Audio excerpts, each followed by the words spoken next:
Do you want to write stories that make people laugh, like Eat, Pray, Love or Harry Potter, and make people cry, like Eat, Pray, Love and Harry Potter? Well, then you are in the right place at the right time today, because that's exactly what we're going to talk about. We're going to get deep into the keys that make stories move people. And one of those keys is the fact that structure can really enhance creativity. And that's why I want to put us on our map, because this is all a part of the process. So, for the next few weeks, we are doing the 7-week challenge, the Map to Infinite Creativity. And this, my friend, is week 2. So we started out, and you'll be able to find this video on the channel if you're interested, also in the link below. Then you'll be brought into all of these various parts of the Map to Infinite Creativity. Get your own copy, get prompts that get you going with your writing. So first we talked about ideation, how to know if your idea will work. Today, we're talking a little bit about story structure, because it's what makes people become moved emotionally. And when people are moved emotionally, they talk about books. In the next weeks, we're going to be going into manifesting territory. And after that, we're going to celebrate wins and grow our audience, grow our mission, grow our author career in the land of the manifested. So without further ado, let's talk a little bit about story structure. So when clients ask me about story structure, one of my favorite ways to teach this is by talking about the story grid. So this is a tactic used by Stephen Pressfield. It was designed by Sean Cohn. I read the book well over a decade ago, and it's been refined and simplified since then. But really, this is the formula that brings us in emotionally. And I want to show you exactly how it does it. So once again, in hyper teacher mode, I'm going to do another share screen. So here's the story grid. The story grid book actually has a lot to it, a lot about genre, a lot about, driving forces. It's complex, but one of the most helpful building blocks in the story grid is just this story form. So I've taught this in the past as Freytag's pyramid. It's the wave that moves us emotionally. And whether you're writing self-help or fiction, you want to have an emotional impact. And when you follow this, you're going to see why it works. So classic stories, we begin with an inciting incident. So this is where we're put in a situation. We have a problem. I'm going to use Titanic. I love using Titanic as an example because I don't have to worry about spoilers. Hopefully most people have seen it.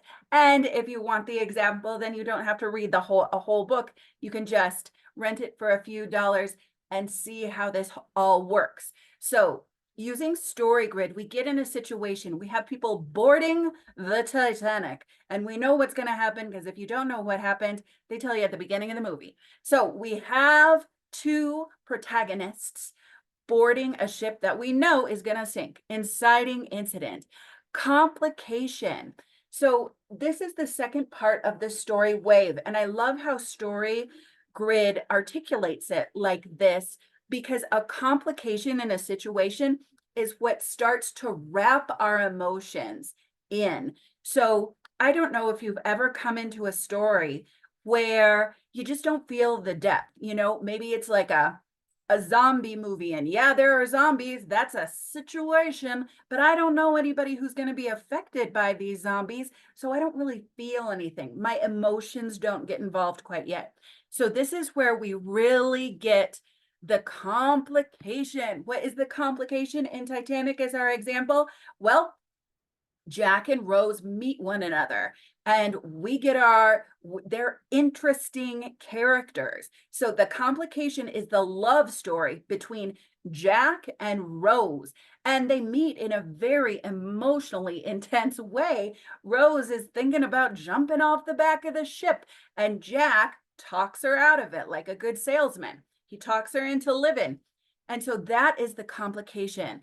It's something that makes the story a little more complicated, and it makes us a little more interested in what's going on. Next, we have the crisis. So the crisis is where we get the thrills, we get the chills. Things can't get much worse at the crisis. And so in Titanic, as our example, we loop down into the depths of despair with them in the crisis, in the part where the ship is gonna sink and Jack is arrested, and he's in this little room at the bottom of the ship that's filling up with water right away. That is a crisis. Next is the climax. And this climax is so important for character because I think in a generic way, we can sometimes think climax is the most exciting part of the story. And Titanic, yes, Titanic has a climax. But the thing that also involves our emotions and moves us is how we resonate, and that we can even be disgusted or repelled by the characters, but it really is the human element. And so in the climax, the definition of a climax is someone is pushed so far against a wall in the crisis, which precedes the climax, that they have to make a choice. And so this is where we see Rose chooses Jack. And so because we see the human element in a crisis, a person is making a choice, then it's not just that something happens and we're amazed as we might be in a news story, but we really feel and we move, and we're either against that character or we're rooting for that character. We feel polarized in our emotions. So this is the climax. And then the resolution is the end of the story, how everything comes together. And so this is really nice because the theme of Titanic, it's what will make you happy. Is it money or love? And so in that climax, the choice that Rose makes in the Titanic is like, you know what? I've already been as rich as I can be, and it's not making me happy. I'm going to choose Jack and live an adventurous life. So how do we resolve that?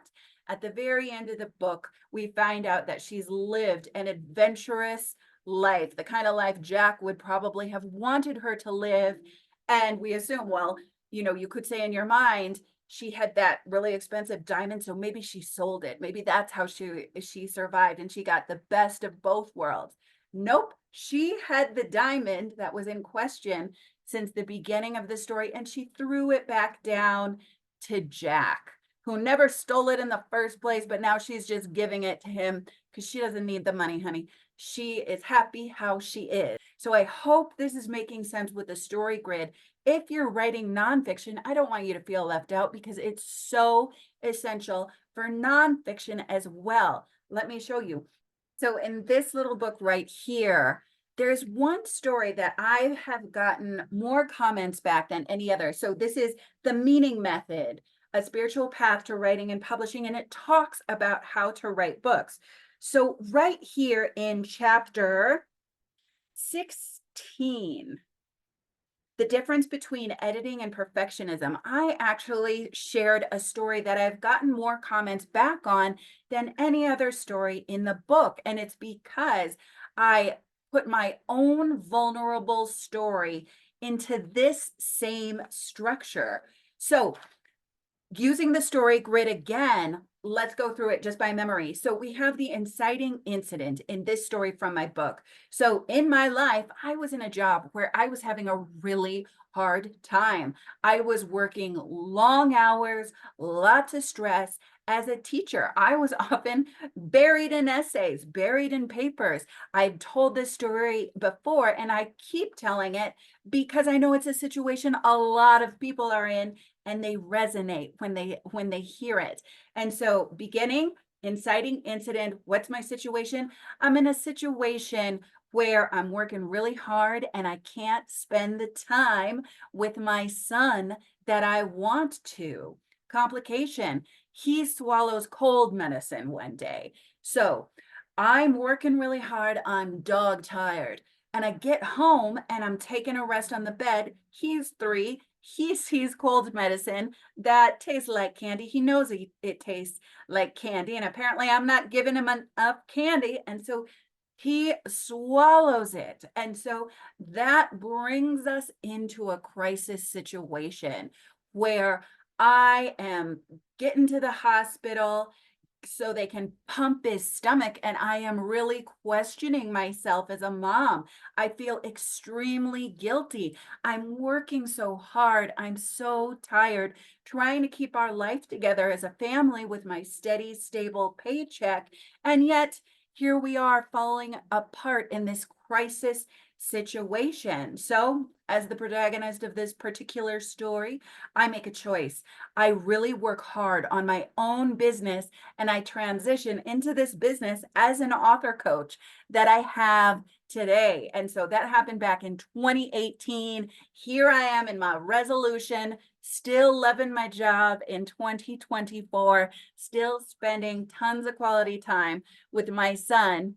And so that's how you see how you can take your own stories. If you're doing nonfiction, memoir, or self help, take your stories. What's emotional about them? What will people resonate with them? How will people resonate with them? And then fit them into this structure. So we are on step 2 in the map. I'm taking us back. So this is video 2, fantasize and strategize. We're strategizing our stories so it impacts people at an emotional level. Keep on keeping on with us in the coming weeks. Next, we're going into the territory of the manifesting, where we're really going to unlock our voice, hone our style, love the process, and any obstacles that come your way. We're going to burn through those blocks. So download below. I have it for you. This is the map and all of the worksheets and prompts that go along with it. And then you won't miss a thing because I'll be sending it straight to your email. Every single Friday, I publish a new lesson on writing and storytelling and motivational sparkles, good stuff, so that you keep moving forward on your book. Take some time for it this weekend, and I will see you next Friday.